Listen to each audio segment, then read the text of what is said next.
Hello and welcome once again to the Guitar Show podcast. I am your host, Christian Roebling, and today's guest is the great Danny Gatton. It was recorded on August 11th, 1989. Around that time, Danny was on the cover of Guitar Player magazine with the heading Unknown Greats. Well, he didn't stay unknown for long. His proficiency on the guitar spanned country, jazz, and rockabilly. It seemed that there wasn't a genre that he couldn't master. For rockabilly, check out the Humbler CD recorded live with Robert Gordon. For jazz, check out New York Stories and Relentless. He was an amazing guitarist whose list of admirers included Les Paul, Albert Lee, Roy Buchanan, Joe Bonamassa, and others. Steve Vai said, "Danny comes closer than anyone else to being the best guitar player that ever lived." But here, we're lucky enough to have a stripped-down version of the recording of his virtuosity with John Previti on bass.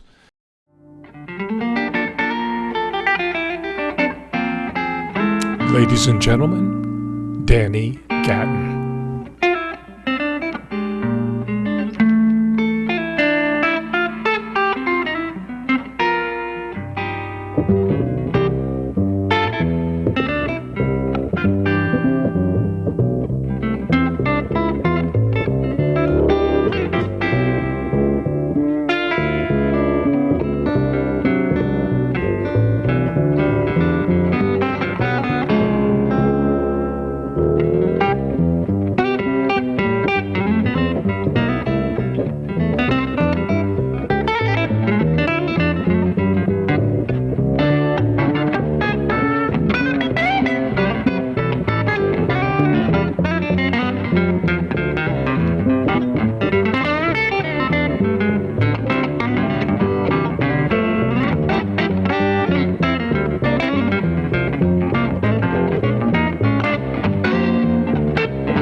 remember your first guitar influences and how old you were and what you Les listened Paul. to? Yeah. Probably when I was 6 or so, we would visit an aunt and uncle of mine, and they had quite a collection of Les Paul 45s. Plus, in those days, the record players would play down to 33 and 16. Mm-hmm. Oh yeah, I remember the 16. So I'd put Little Rock Getaway on, and I instinctively knew that that was sped up. Didn't know if it was 1 or 2 times, but it was definitely sped up. And just absolutely fell in love with his playing and the sparkly tone and the whole thing. So I started playing at age 9, and by the time I was 13, I could play most of the things he did, from getting them off the records, you know. And I was making my own multi-track tapes with a pair of VM tape recorders, and there were no echo devices then, so in order to create echo, I would play an original lead part from one machine to the other with a Y chord with this guitar, or not this one, but another one going in and play a little bit behind what the other guy did, you know, to create echo. And it kind of wavered a little bit here and there, but it was pretty interesting. I still have all those old tapes, How High the Moon and things like that. Who really, besides Les Paul, I know there's, when you create a style that you have where you're everywhere, I mean, you must have particular heroes in each of the categories. Yeah, for sure. So who are some of your heroes? Wes Montgomery, he was, that's kind of skipping quite a few years, Sure. but Wes Montgomery was probably the first straight-ahead bebop jazz player, guitar player that really got me excited about jazz, per se. Before that, it was the rockabilly players, Scotty Moore, Carl Perkins, Cliff Gallup? Cliff Gallup, for sure, Cliff Gallup. And virtually anybody, Billy Butler, the honky tonk. My sister used to bring home all the hits of the 50s. She's older than I. And so I would sit around the house and learn all of those things, old New Orleans stuff, and learn how to play piano parts, like from listening to Fats Domino records and doing this kind of shit.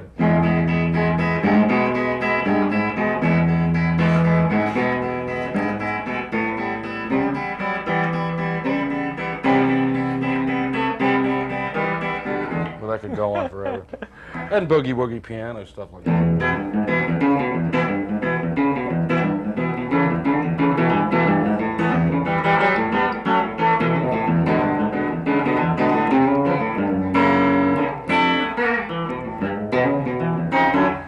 A couple of steel licks thrown in there. Oh my God. You're listening to the Guitar Show podcast with our very special guest today, Danny Gatton. And now, a word from our sponsors.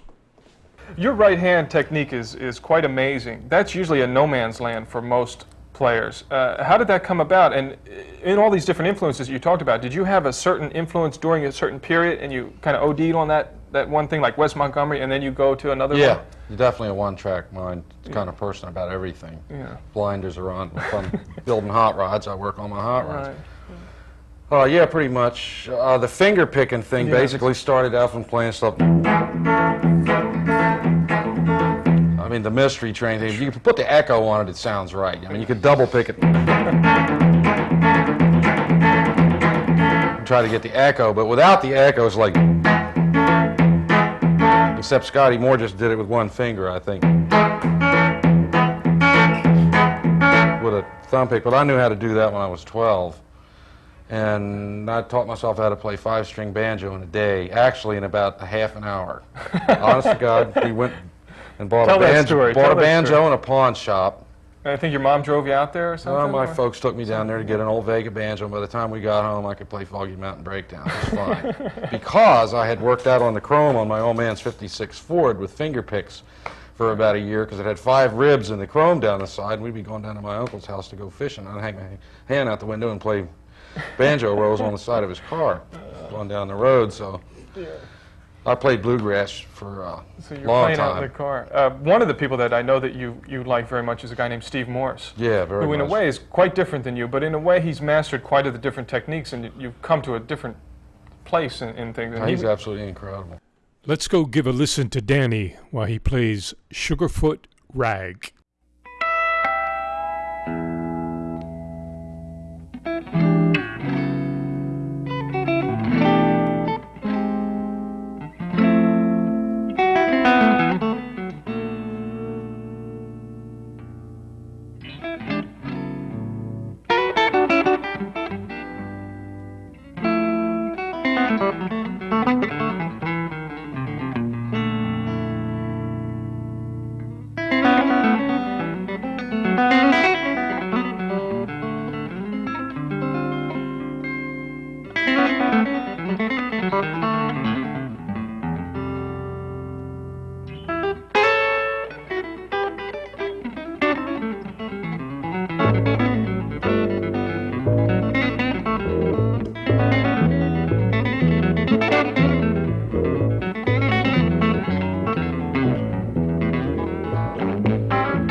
Now, how about current people? I want to touch a little bit about Lenny Breau, because we'll go to a song that you've attributed to him in a little while. But how about some of the new players now? Is there anybody out there that really kind of keeps you on your toes and perks you up a little bit there? You know, to be perfectly honest, I don't really listen to anything new. Very little. I mean, I'm still trying to learn stuff off of my 20-year-old record collection. Yeah. I mean, the two-handed technique, I don't know anything about that. Well, And purposely don't, because everybody else does. Yeah, they're kind of getting It carried away. occurred to me to do that in the late 50s from seeing Jimmy Webster, I think, who was the first guy that ever did that. Are you aware of him? Well, I know George Van Epps does a lot of piano techniques, and I don't know too much about that. Well, Jimmy Webster was the first guy that was out promoting White Falcon guitars for Gretsch, and I saw him in 59 at a music store doing that. I mean, he certainly didn't take it to the levels that Eddie Van Halen or the other people have taken it to, but I mean, the idea, you know, was there. But anyhow, I thought about it and said, nah, nobody ever do that. It's too hard. You got your right hand pretty busy already. Yeah, I got enough to keep me busy. Still trying to get this down. Yeah. Listen, let's go see you do this thing for Lenny Breau, and we'll come back and we'll talk a little bit about him and talk some more, okay? Okay.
Let's talk a little bit about Lenny Breau. You do know him, and you met and played with him, and he's been a big influence on you.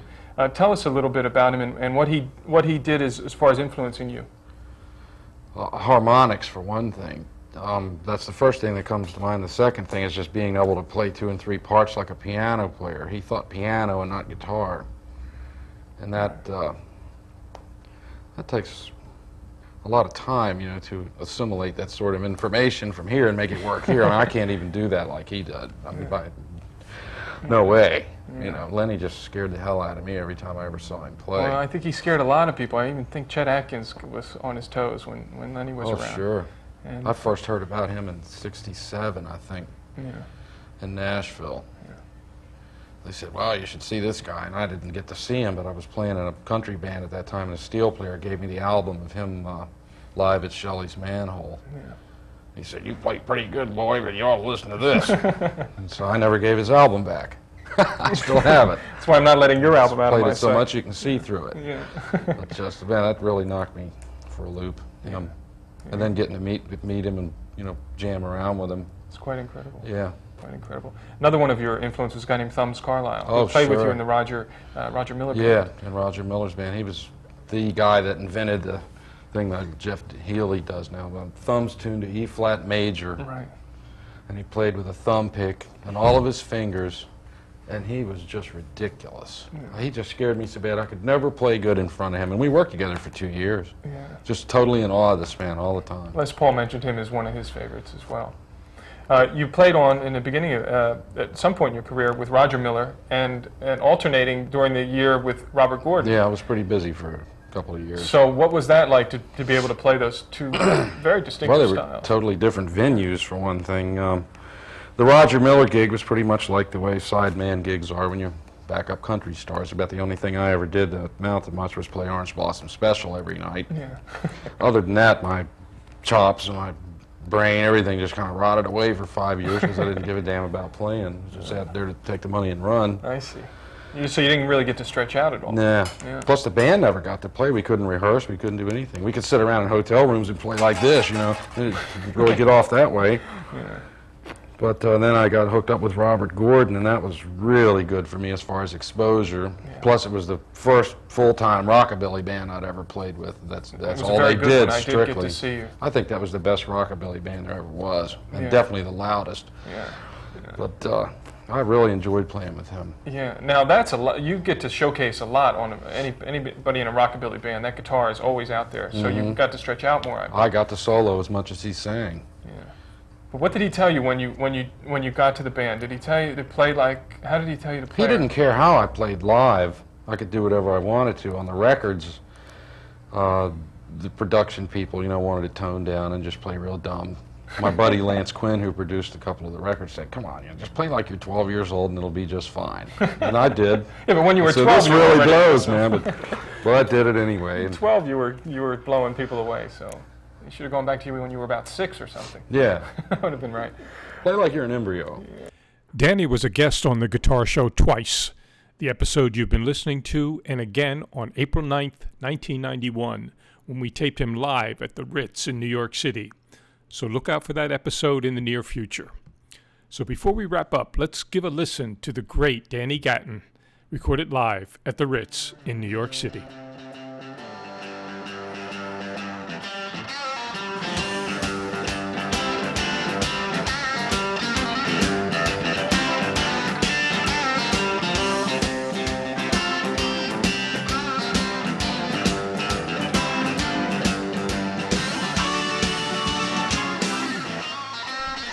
For a complete listing of all of our programs for the podcast, go to frontrowmusic.com. You can also go to Vimeo at Christian Roebling Productions and like us on Facebook and Instagram, and do subscribe to the channel. It doesn't cost anything. I'd like to thank our sponsors, and a special thanks goes out to Ellis Duncan. But before we leave you, let's finish up with Danny playing Boot Hill Drag.